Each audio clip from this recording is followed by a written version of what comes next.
there, fellow Star Wars nerds, and welcome to Unlimited Content, the podcast where two brothers talk about all of Star Wars film and TV in chronological order on the internet as an excuse to hang out more. We're your hosts, Sam and Jack, and this week we're talking about Tales of the Jedi, Episode 1, Life and Death. Jack, my brother, how are you doing, sir? I'm doing good. I'm a little sleepy. But I'm doing good. It's warm today, and I got up earlier than usual, and still a little bit tired today. But no, I'm doing good. How about you? I cannot complain. It's been. You could if you wanted to. I could. No one's gonna listen to me though, even though I have a podcast. No one's gonna listen to me complain. No, I'm good. I mean, the weather is perfect up here in Kansas City right now, other than the fact that we don't have an air conditioner installed at our house yet. We're getting one tomorrow, but we don't have an air conditioner installed at our house. Midwest problems and renting problems. So, but no, it's gorgeous day out today. We grilled out for dinner, which was awesome. Love grilling out, had brats. Ate dinner on the front porch. So, yeah, things are good. Cool. Yeah, man. All right, well, I guess I should get to today's sponsor. So we got to pay them bills. Unlimited bills, unlimited sponsors. Indeed. Today's sponsor for Unlimited Content is BB-8 10-pin bowling. Guaranteed strikes every time. Thanks, BB-8. Love it. Yes. Excellent. So do you grab BB-8 by like the little dome and then bowl him? Is that how it works? And I think really you just kind of politely ask him to go. Yeah. Yeah. I don't feel like we should grab people by the head, Sam. No, that's fair. I'm just trying to it's bowling. I'm trying to think how I, as a bowler, would bowl with BB-8 10-pin bowling. You just have to be really nice to him. Be like, okay, can you go that way really fast, please? So it's really not so much a competition as much as it is a popularity contest with BB-8. I shouldn't be ragging on our sponsors. Yes. I'm sorry. It sounds like a fun game. Yeah, come on, Sam. You can't.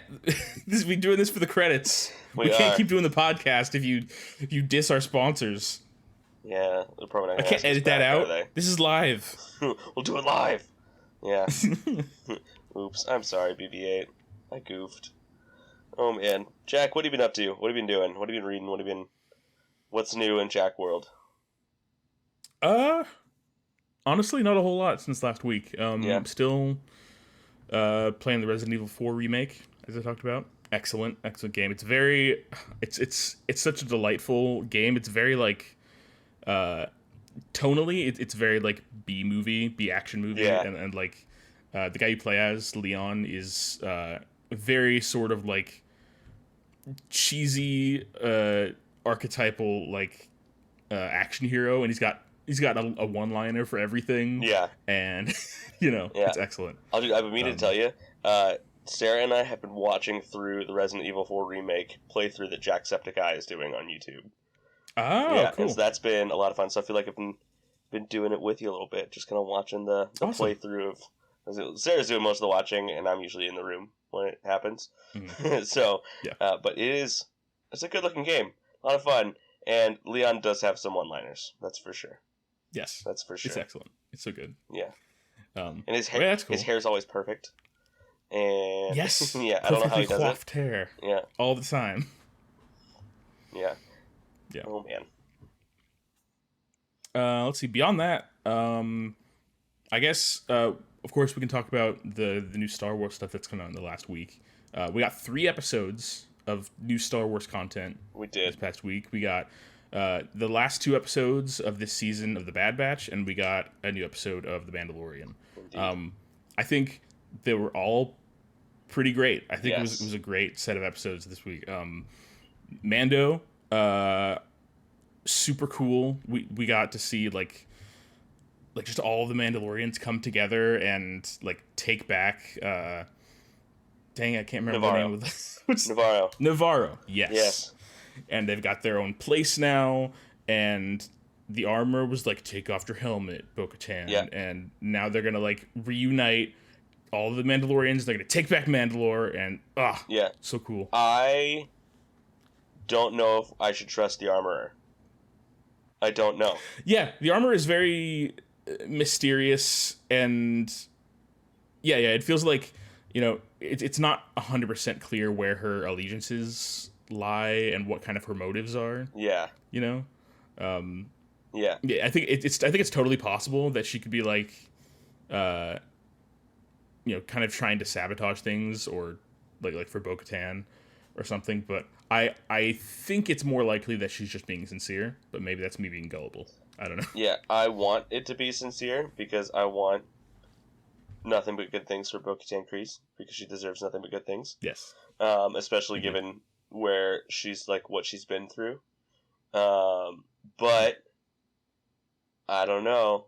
The armor does have the Darth Maul horns on her helmet, just like a lot of Death Watch did, and Children of the Watch, which is what the covert is, came from Death Watch, and Death Watch during the Clone Wars was run by Darth Maul, and I don't know. And that's a whole can of worms. Yeah.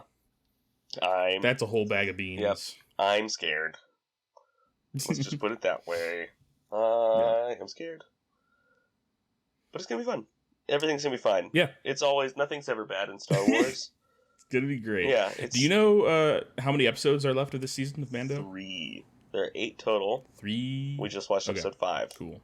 Episode 6, Rad. as I discovered this week, I was wrong last week, is episode 6 is directed by Bryce Dallas Howard. So, gotcha. Yeah. Cool. I saw a tweet last week that said Bryce Dallas Howard is directing an episode and it's going to be awesome. And I didn't read it very closely, and it was said it was going to be episode 6. Last week was episode 5. But Bryce Dallas Howard was the director when Bo-Katan was introduced into live action.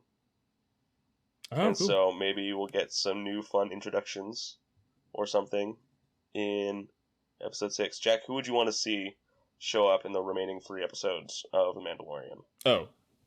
Sabine, definitely. Yeah, like Clone Wars flashback from Rebels. Oh no, I'm thinking Satine. Oops. Rebels. Yeah. Yep. Yeah. No. Satine is dead. I know, which is like Clone Wars backward. I don't know. We've already got one flashback this season. It could happen. I guess it is possible. We could see a flashback with Satine in it. But Sabine Wren for sure. Yeah, Sabine Wren. I mean, like obviously she's been cast already, and she's going to be in the Ahsoka show. It's coming out later this year. And I think it would make sense for them to introduce her in this season of Mando. It would. So that would be cool, but who knows? We'll see.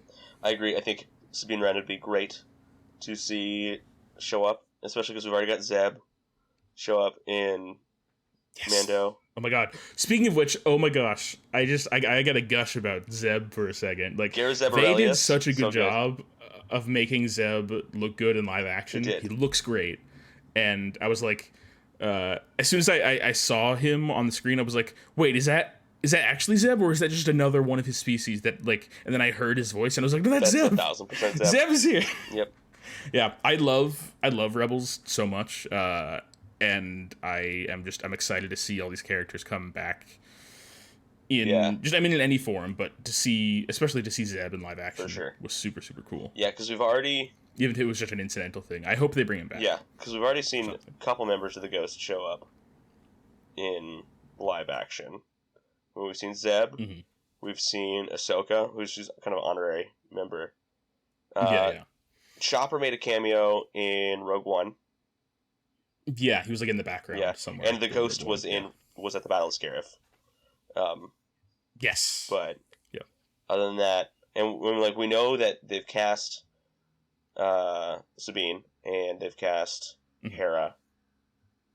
And apparently Hera was seen from behind in a sneak peek at last year's Star Wars Celebration or something, but that footage never really leaked. So we got like a cell phone picture of the screen, but that's all that is on the internet. Interesting. So, gotcha. Yeah, who knows who could show up? Because like everything has been pointing towards like Rebels stuff. Because I mean, Zeb showed up, and we got the space whales in the season premiere this year. Yes. That was cool. So I think if I were a betting man, I'd say we get at least one more Rebels cast member show up in the show. Probably Sabine. Because she's a Mandalorian. If it's not Sabine, I hope it's Chopper. I always hope it's Chopper. I hope Chopper shows up and just... In a real, true live action debut of the Ghost would be awesome. That would be awesome. Yeah. Excellent. Oh, man. Yeah, so that's Mando. Super excited to see more of that. And then the other thing was The Bad Batch. Yes. Which, excellent couple of last episodes. I'm agonizing. I'm very sad that we're not going to get any more Bad Batch episodes for a while, because it's such a good show, and it ended on a cliffhanger.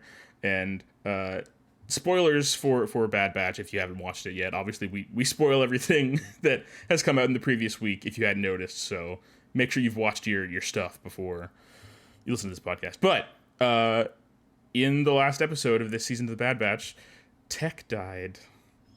So sad. He sacrificed himself. And he died in a very Bucky Barnes-ish way, if I might say. There's the same way he fell, the same way Bucky fell. So, I mean, I'm holding out for Tech to come back. It's possible. I mean, I would love to see Tech come back. I think... I don't know. My bet would be that he's probably actually just dead. Yeah. I would love it if he came back, because I love that character, and I want him to... I want him to come back, and I want to see more of his awkward inability to flirt with Pirate Lady. Yeah. What was her name again? I don't remember. I'm very sorry. Wanda Sykes, whatever. She's great. Wanda Sykes' character. Yeah. I just it's Wanda Sykes is on screen. I don't know what her character's name is, but it's Wanda Sykes. Yeah. So that's sad. But I mean, it was a great couple of episodes. I loved all the. We got to see some really cool stuff So it was at it was at Tarkin's secret base, basically. Yeah, on his home planet. Yeah, which is super interesting because we've never seen that, and it's cool to see this super high security remote location. And we also got to see quite a lot of this meeting of a bunch of Imperials just talking about secret plans and things. And we did briefly get to see Director Krennic, which was a cool little cameo. And they mentioned Project Stardust, which was a cool Yep. There were a lot of Rogue One nods in this finale of the Bad Batch. And Ben Mendelsohn, who voices Krennic, it's his birthday today, the day we're recording. Oh, so happy birthday, Ben Mendelsohn. You're definitely listening to this. I appreciate your listening. Happy birthday. Yes, thank you for your patronage, Ben Mendelsohn. Yeah. Secret Invasion looks fun. I hope it really does look fun. Yeah, that could actually suck me back into Marvel. Speaking of what we talked about last week, I'm cautiously optimistic about that show. I watched the trailer and it looks good. I'm down for anything that's more like Winter Soldier vibes, because I love Winter Soldier's definitely top 5 favorite Marvel MCU movies for me. Yeah, it's definitely probably one of the most rewatchable Marvel movies. Yes, definitely. Yeah, because it's just it's like the Bourne movies, but Captain America. It's great. I love it. It's very good. I loved I love the fact that the episode was called Plan 99, and it's revealed that that Plan 99 is basically code for one of us is going to sacrifice ourselves to save the rest, which is a cool thing that's what they called that Plan 99, because 99, the clone from Kamino sacrificed himself, so it's a cool tribute to him. One of the most tearjerkery episodes of all of Clone Wars, which is saying a lot because there's a lot of them. Yeah, poor 99. Yeah, 99 he was the best. So many good Star Wars things. That's kind of everything that I've been. That's basically everything that I'm up to this past week. Nothing. Super new. The Mario movie I'm very excited for, comes out this week. It looks like a lot of fun. It looks very fun. I'm I don't have super high expectations for I don't think it's gonna win any awards, but it looks really nice, and the actors all seem to be they're having a lot of fun, and the animation looks great, and apparently there's a lot of great fan service and references to all sorts of Mario stuff. And so as a massive Nintendo nerd, I'm excited to just get to soak in the fan service. Yeah, it looks like it's going to be genuinely just a fun movie. Yeah, which is cool. They're not trying to be anything but a fun movie, and I love that. Yes, that's great. Sweet. I haven't been watching or reading anything either this week. Nothing new. Well, we talked about a lot last week, so we talked about a lot last week, and I've just been same old with Star Warsing this week.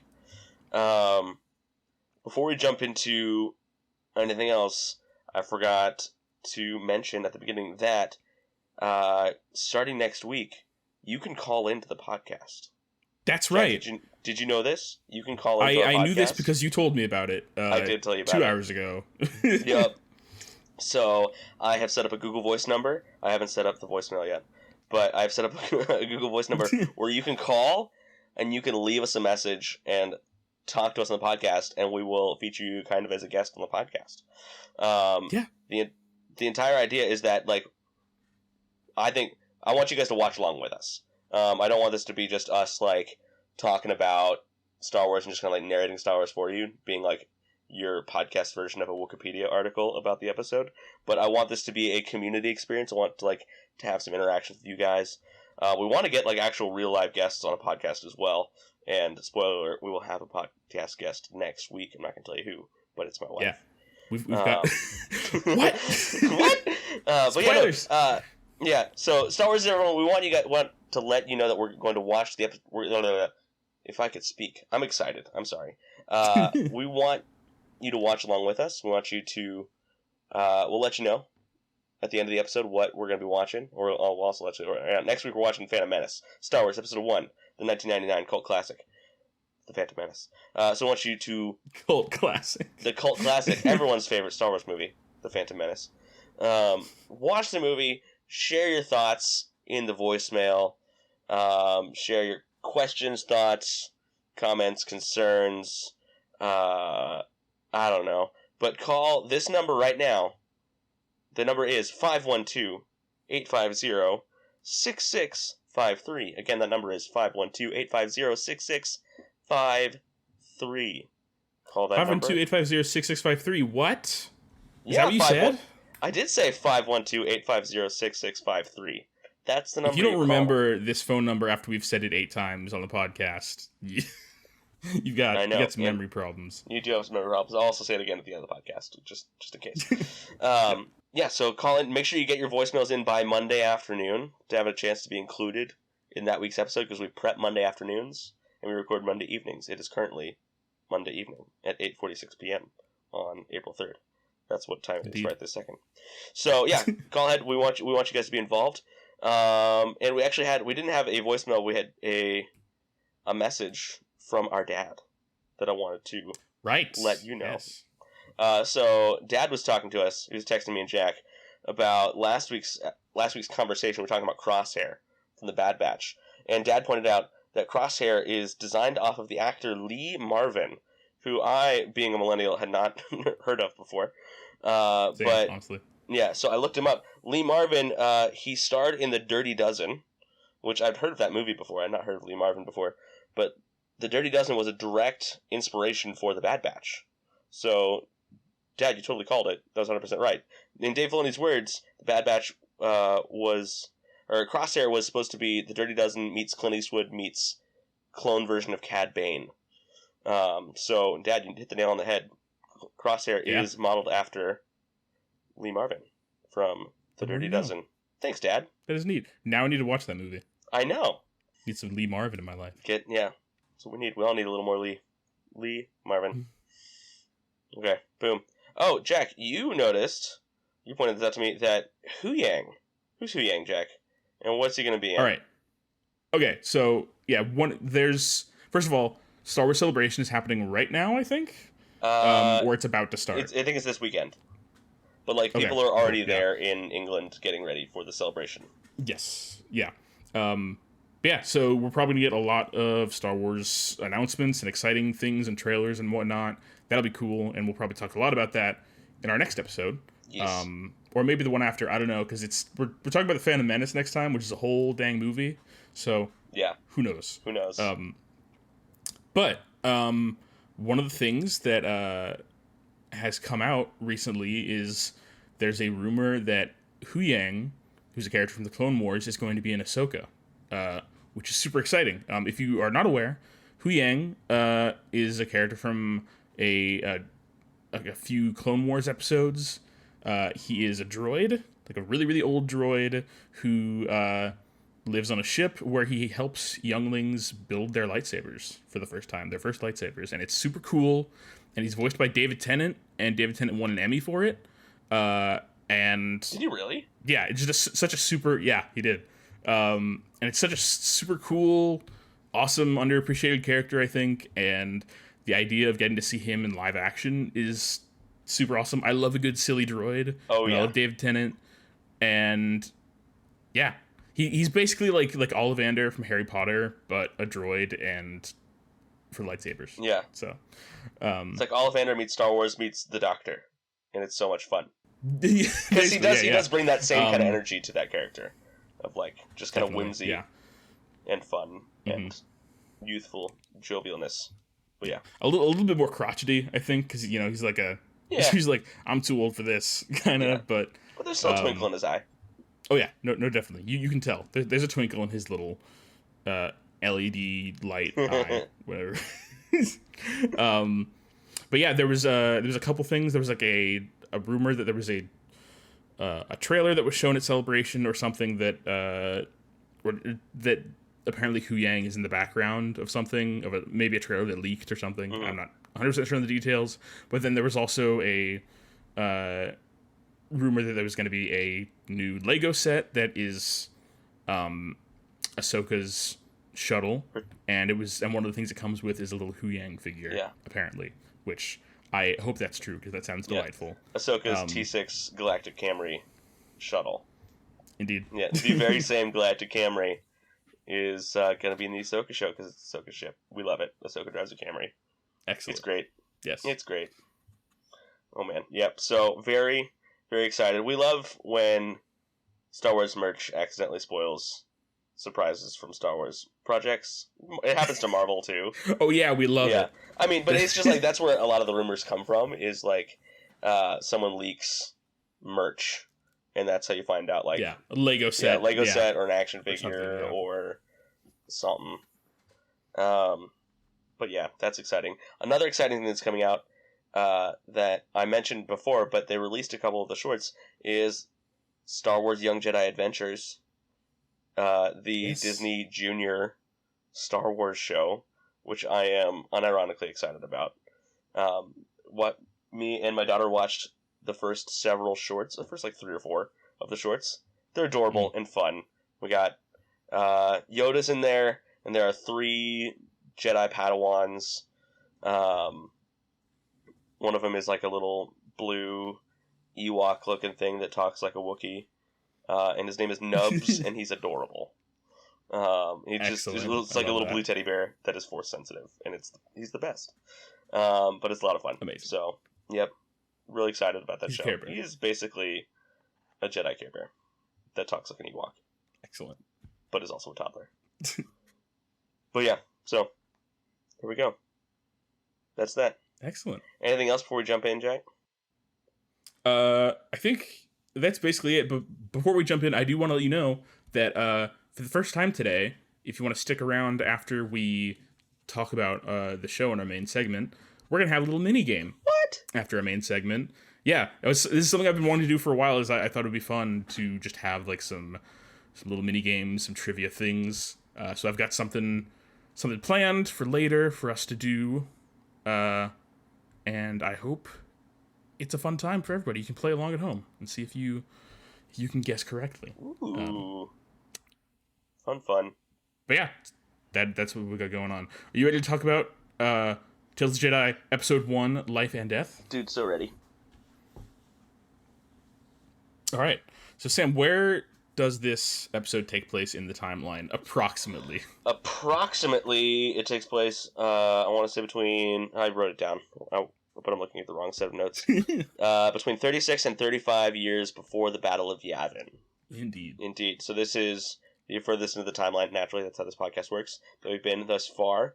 The previous 2 episodes took place about 10 years before this, we think. There's not really like a solid set time frame when this happens. Yeah. But yeah, so it happens about 36 to 35 years BBY. Jack, when does Phantom Menace take place? Just for some context. Oh, like relative to BBY? Yeah. I'm not sure. Hold on, let me look it up. Yeah, because I want to say this is like 10 years before the Phantom Menace, because or no, probably even actually I don't know, because Anakin's several years older than Ahsoka, and this episode centers around Ahsoka. It actually starts the day Ahsoka is born. The Phantom Menace takes place in 32 BBY. 32 BBY. Okay. All right. Well, I guess Anakin is like 9 years old when it's that makes sense. Great. Yeah. Cool. So Anakin Skywalker at this point is 5 years old. So Anakin's 5 years older than Ahsoka. Cool beans. The more you know. Nice. The more you know. Yep. The more you know. So yeah, this episode, Tales of the Jedi, episode 1, titled Life and Death. This episode opens with the birth of Ahsoka Tano, who is Little Ahsoka, who is a central character in the Clone Wars series, and she's getting her own show. You're coming later this summer. One thing that immediately jumps into my head, Jack, correct me if I'm wrong, but I think this is one of the only times in Star Wars we see a birth, or like we're there like when we see like a newborn main character in the show. Am I right about that? I think you're. I mean, obviously there's Revenge of the Sith where we see Luke and Leia, but like that's the only one I can think of. Yeah, I'm trying to think if there's any like. Yeah, at least not that I can think of off the top of my head. Yeah, we don't see any like newborn infant babies. Yeah. Yeah. And one of the things about Star Wars is George Lucas is a big fan of like patterns and like his whole thing is like it rhymes. The story's supposed to rhyme. Yeah. Right? Yeah. The story's supposed to rhyme. And so it's just kind of significant, I feel like, that the only other characters who we see like we're like there and like from like their birth to death is Luke and Leia. Who were born at the end of Star Wars Episode 3. So it's just kind of it's significant. Like just Ahsoka is that kind of like almost that significant of a character in the Star Wars lore, at least nowadays. I think it's also interesting that like going. Yeah, I also thought it was interesting. Kind of on a similar note, we don't very often see like, a Jedi Padawan's life before they join the Order. Usually it's like. Yeah, we know that they were like taken to the Jedi Order like when they were young, and like known to be Force sensitive, and that's kind of all we get for most Padawans. So the fact that we're kind of getting a little like peek at like this is what it's like to see, a child exhibit Force sensitivity for the first time, and the fact that we get to see the place where Ahsoka's from because we've never really. I mean, maybe we've seen that planet before. I'm not sure. But we haven't seen her. We definitely haven't seen like her parents before this. Right. So that was neat. Yeah. Yeah. So the episode opens up on Ahsoka's birthday, the day she's born, and then there's kind of like this little presentation of like this is Ahsoka, like her dad says Ahsoka, I think. And then fast forward a year, and we see Ahsoka being carried by her mom out of their house, and I think apparently they kind of established that it's like a tradition that the mothers take their children around the time of their first birthday or a little after the first birthday out on a hunt, just to kind of like welcome them into society and kind of show them like how we do things. I guess it's kind of like a progressive initiation kind of just how we get a lot of like cool like traditions and spirituality in this episode. The last two episodes we talked about were more kind of like politics and philosophy and like how we view like what I don't know, just like a Jedi's role in things. And this is we kind of get more I don't know, very very down to earth, personal, like spiritual community kind of stuff. I got a lot of like I want to say like Native American like spiritual like just vibes from this. I would not know, but I get what you're saying.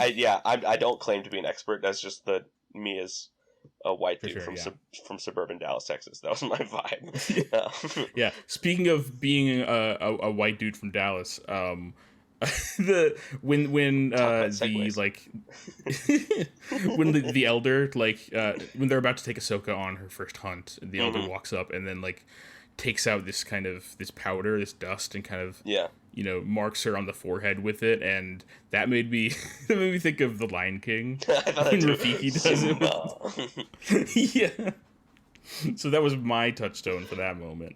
Yeah. So, so Ahsoka's mom walks out with Ahsoka, and the village elder, her name is, I wrote it down, Gantika. That's how it's pronounced. Gantika. She, this like wizened old woman, like clearly like the village elder, like she is like the spiritual like heart of this town. Very important, very cool, very key. Yeah. She blesses them as they go out, and they go out onto this hunt, and there is just a lot of like Ahsoka's mom kind of like showing her to value life and just like living in harmony with nature.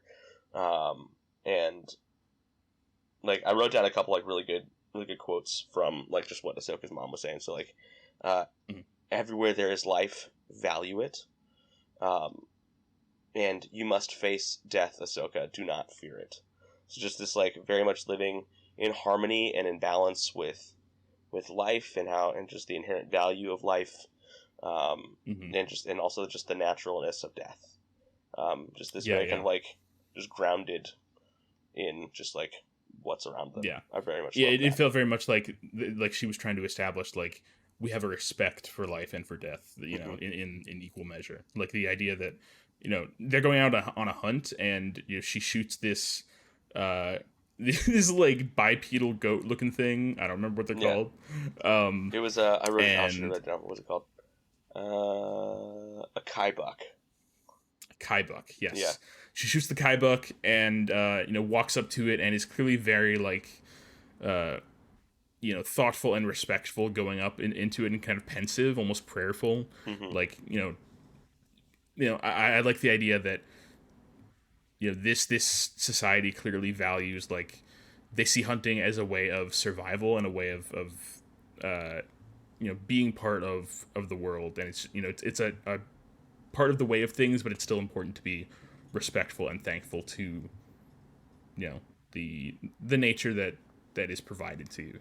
For sure. So she kneels down and says like some sort of phrase. It's almost sounds kind of like a prayer to me, whatever she said, and then she says to Ahsoka like, yeah, this will feed us for a long time, that kind of thing. So it's clear that like they hunt not for sport but just to survive, right? And they have this immense respect for the natural way of things. Yeah, and you didn't get this like, and I didn't get the sense that they were like really hungry or lacking in anything either. It's just kind of like, I don't know, like going on this hunt seemed as natural as it would like be for us to go to the grocery store. Like it's just like it's time to like go get more food.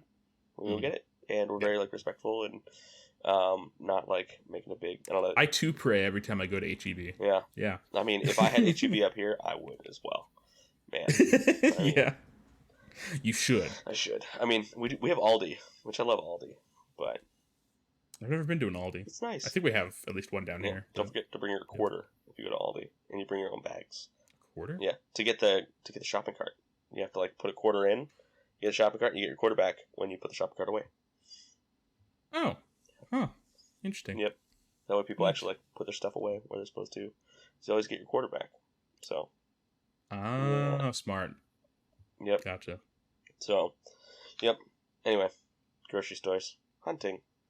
Yep. So, so Ahsoka's mom is like, basically it seems like she's praying like a prayer of thanksgiving or blessing over like the hunt they just made, and they look up, and there's like this big, like basically a saber-toothed tiger, like just staring them down, like this massive, big old giant yellow saber-toothed tiger. Yellow saber-toothed tiger that looks like it would be like an electric Pokemon, like just like very, it totally does, doesn't it? It looks a little bit like Entei, doesn't it? Yeah, it looks like Entei meets like Electabuzz.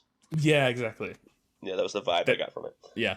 That's some first-gen Pokemon deep cuts for you, audience. Yes, you are welcome.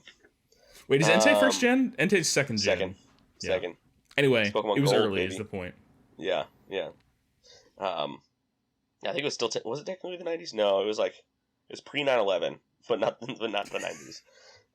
So it was 2000, is what you're saying. Somewhere in there. Yeah.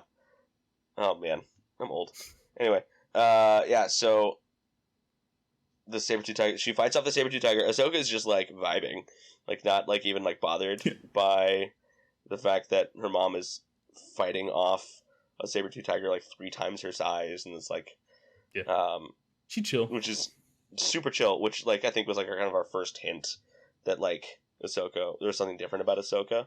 Because what we see is kind of in Clone Wars, but a lot in Rebels, especially, and in Mandalorian, is Force-sensitive children have this kind of, like, innate oneness with nature and with animals, and can kind of communicate with animals, and, like, animals are tamer around them.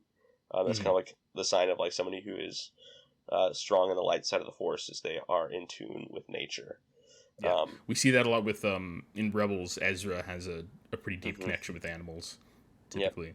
Yep. And Grogu was able to calm down, like, 3 giant monsters.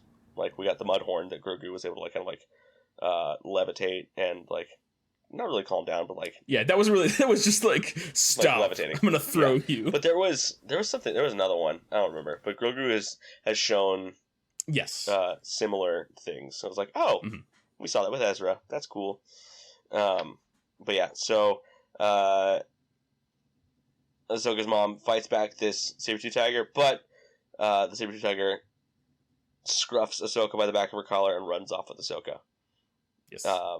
And it is sad and it's scary. And Ahsoka's mom runs back to town. They kind of find a search party to go looking for it. Nothing. They come back that night, and lo and behold, the tiger has carried Ahsoka back into town.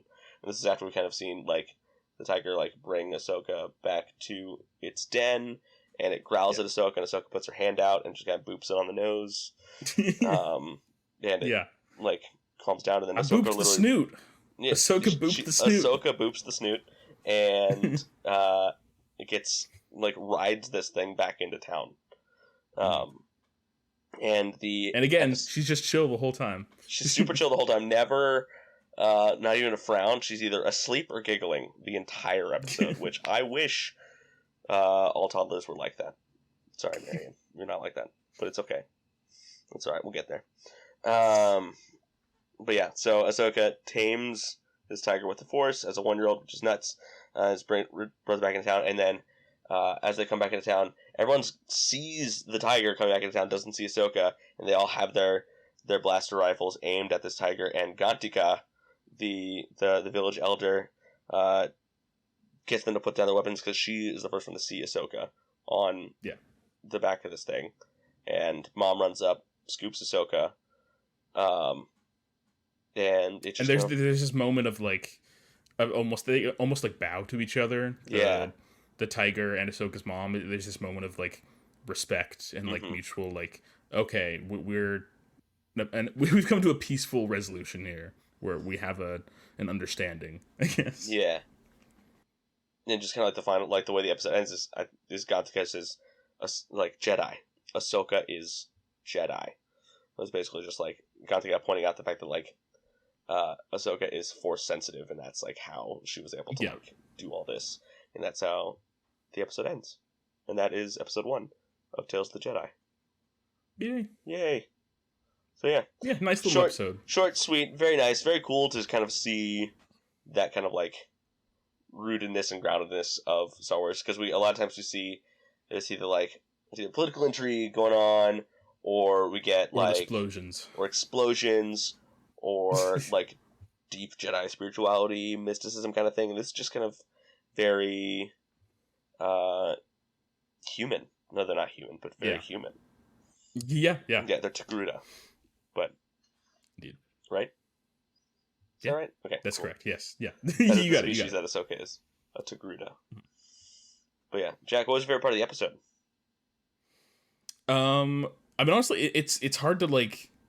I mean, it's all it's a pretty short episode, you know. Yeah. But I think for me, the one moment that really stood out, that I just thought was a cool moment, was the the boop the snoot moment. Yeah. There's just one really beautiful shot where it's just like kind of a wide shot of the forest, and Ahsoka's looking up at this giant tiger, and just has her hand on its snout, and it's just very like, you know, quiet and calm and peaceful, and it's a very like beautifully arranged and lit shot, and it was a really cool moment. Like I would frame that on a wall. Yeah, you know? It was nice. It was cool. Make a great computer background for sure.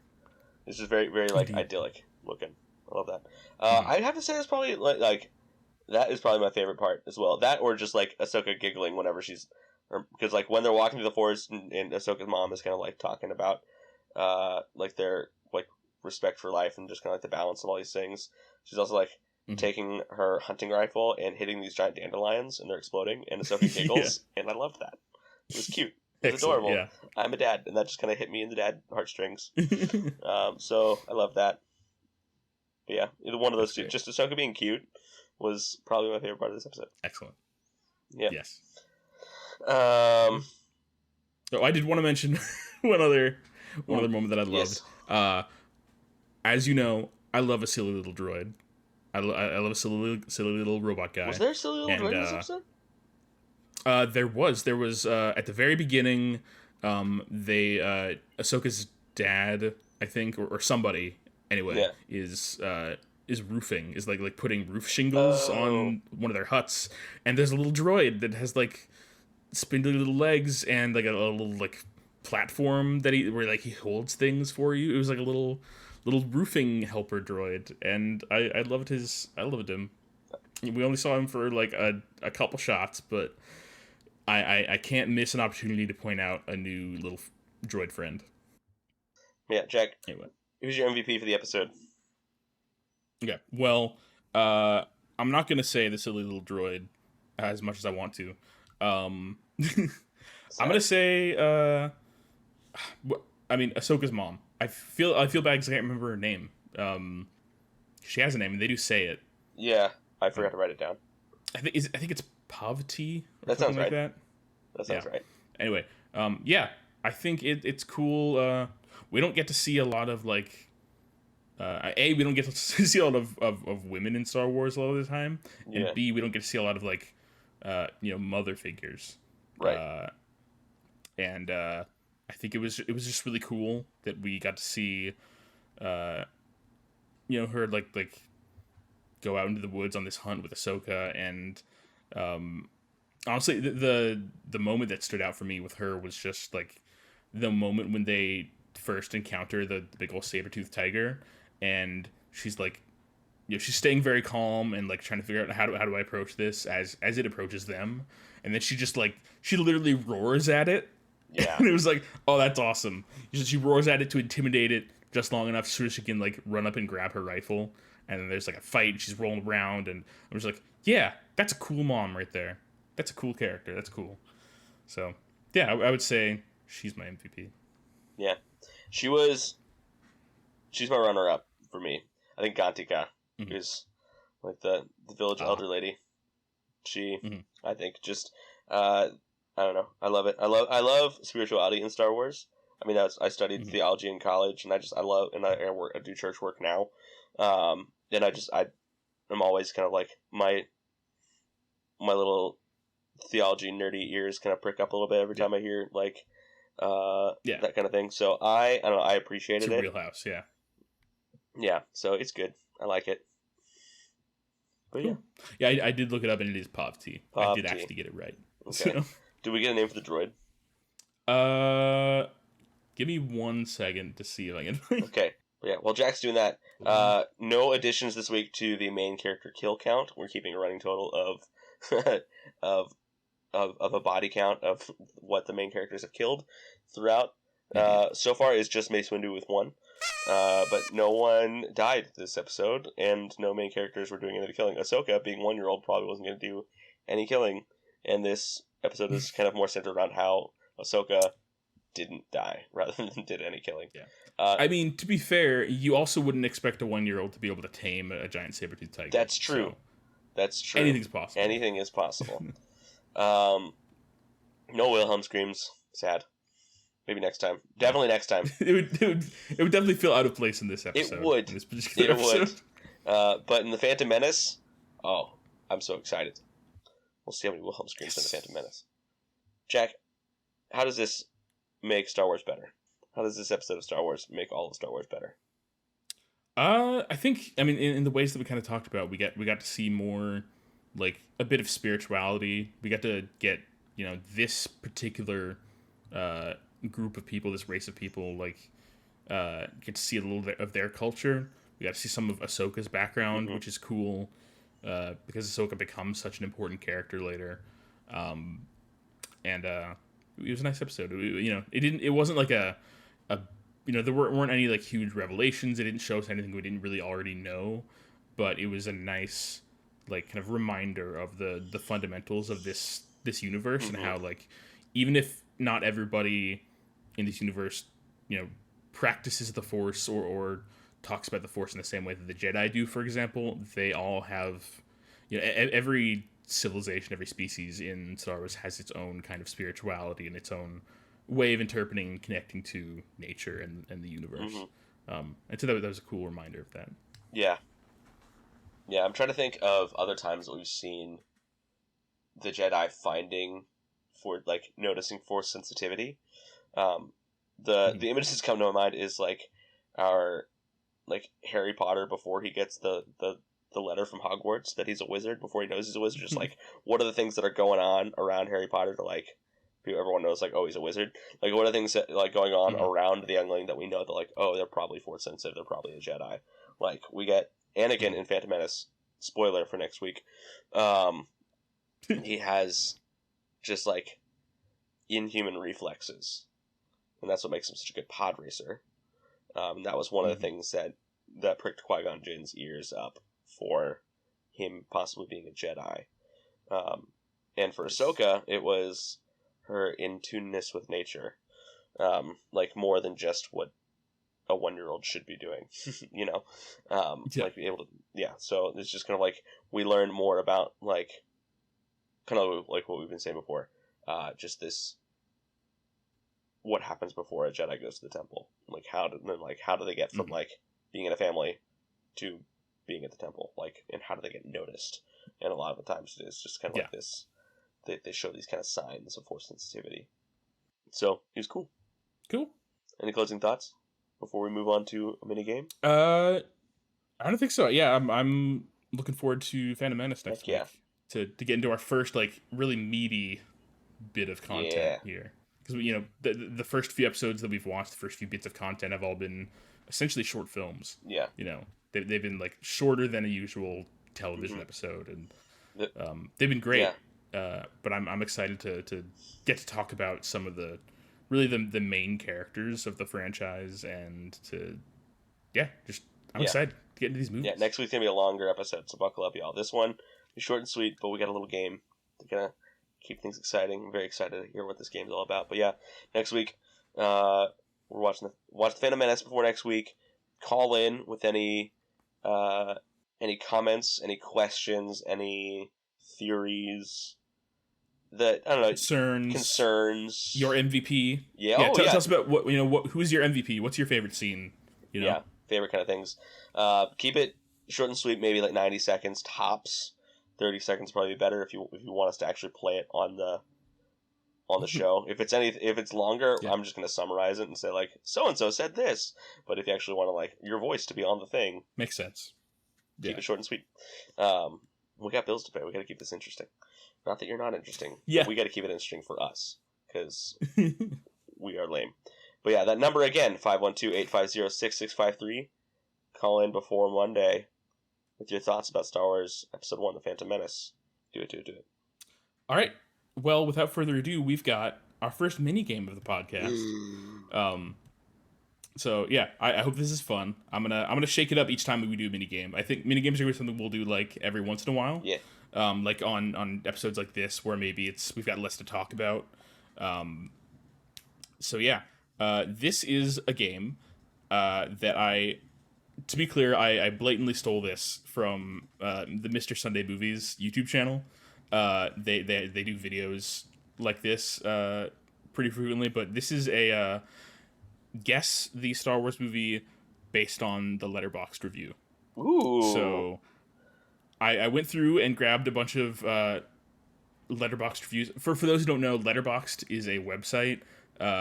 It's like basically a social media website for movie lovers where there's a whole database of basically every movie, and you can keep track of a diary of what movies you watch when, and you can add ratings, and people can post reviews, and it's a neat website. I like it a lot. So I went through and grabbed a bunch of kind of short and sweet or funny or interesting reviews from folks online for various Star Wars movies. And I'm going to read off some of them, and Sam, I'm going to see if you or if anybody on our audience can guess what movie it is that is being talked about here. So, are you ready? I am ready. Do you want me to, like, pause between giving, like, you ask a question, and then I, like, give everyone who's listening at home a chance to, like, respond in their brain before I blurt it out? Or... Sure. Or you can talk out your own thoughts, like, I'm thinking this because that sounds like what, you know. Great. Yeah. Let's make it a conversation here. Yeah. Sweet. Love it. Okay. Let's do it. Let's see. Okay. First review. This is a 3.5 star out of 5 review from Sophie. Over 75% of this movie is just memes, and that's why it's so good. Okay. Well, it's probably, if it's just memes, it's probably one of the prequels. So the prequels are the most memed of the Star Wars movies. Sure. Especially because they've been in the cultural zeitgeist for longer than the sequels. They're more campy than the sequels, and they're more beloved than the sequels. So I'm guessing it's the prequels. If it's 75% memes, the most memed one in my brain is Revenge of the Sith. Star Wars Episode 3. That's my guess. Mm-hmm. That's your guess? Yeah, that's correct. Guess. Nice! It is Revenge of the Sith. Yes! Yes. I thought that was a good one. I would have given it 5.5 out of 5 yeah. stars, but that's just me. 5.5 out of 5. Yeah. Agreed. Yeah. Okay. Okay. This one I just thought was funny. This is a 4-star review from Liam F.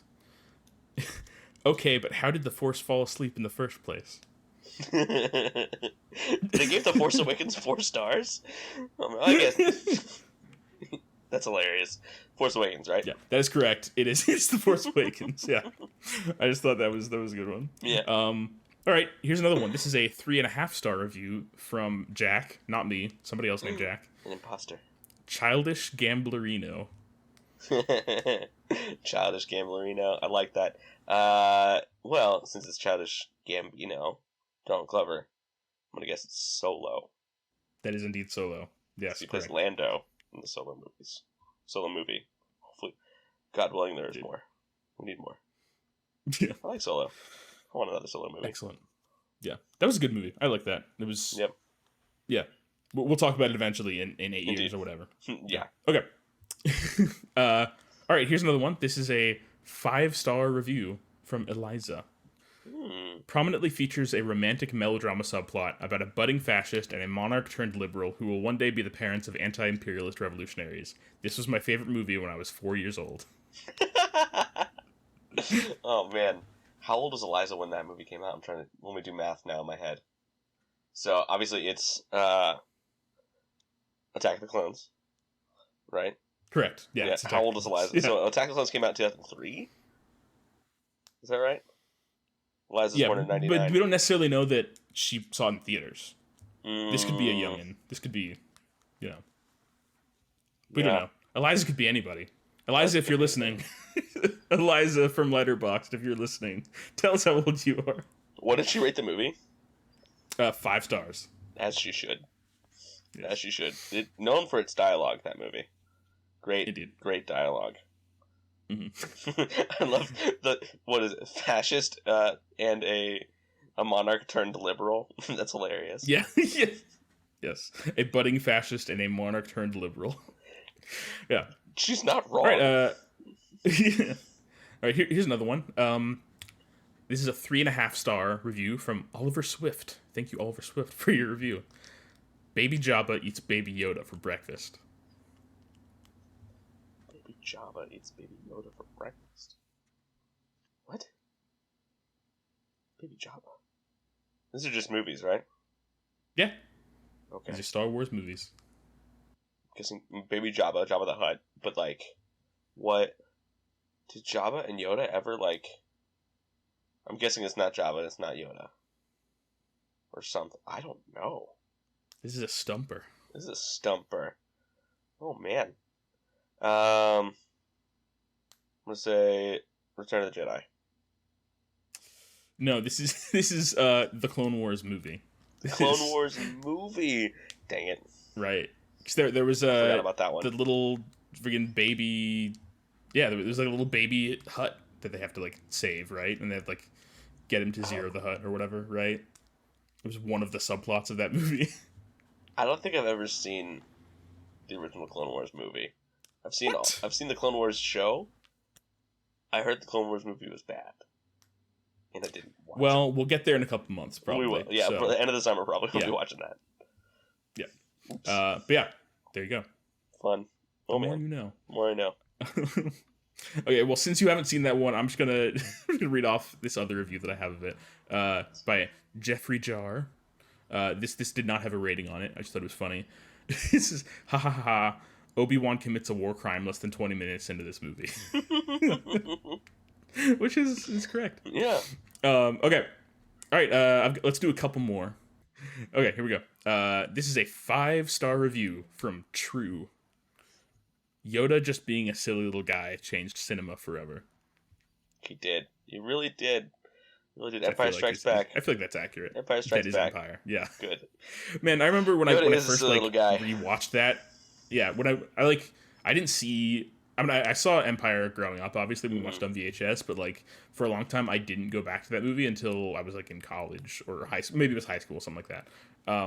And when I first went back to it after a long time, I was like, man, Yoda is super like funny and weird in this movie. Like, because I was so used to prequels Yoda, who's like much more like reserved and pensive and like wise and in Empire, he's so funny. He's super funny. He feels like a Muppet in the best way. Absolutely, he does. All right, here's another one. This review by Liam F is 4 stars. It's all fun and games until you find out that over 2 billion people died in this film. Oh my gosh. Well, Liam F getting double shoutouts this episode. We've got multiple Liam F reviews. Oh, right. Oh, wow. I didn't even mean that. You did. We did get 2. But is this A New Hope? Or is this... Correct. Okay. This is New Hope. Yeah. I guess it technically could be The Force Awakens, right? Yeah. I was like, it's either the Death Star or Starkiller Base. Yeah. Yeah. All right, here's another one. This is a 2.5-star review from Leia. Not spelled... It's spelled Leah, Leia. Oh. Spent the entire runtime playing a game with myself to see if I could differentiate Keira Knightley from Natalie Portman. That's hilarious. I didn't realize it was Keira Knightley until like many years later. Like, yeah, it was like because that was kind of like one of her like first roles, like real big roles. Yeah, but she's also like in heavy makeup for most of the movie. Yeah, right? So yeah, it's Phantom Menace. Yes, correct. Yes, because she was Padme's body double. Correct. All right. Here's one more. This review does not have a rating. It is by Kern. I was prepared for it to be awful. I was not prepared for it to be a Tim and Eric-esque, horrifying and nightmarish fever dream, filled to the brim with genuinely haunting moments. One of the most disconcerting things I've ever seen. Oh my gosh. Horrifying, nightmarish. Wait, Tim and Eric. I don't understand. What is that reference?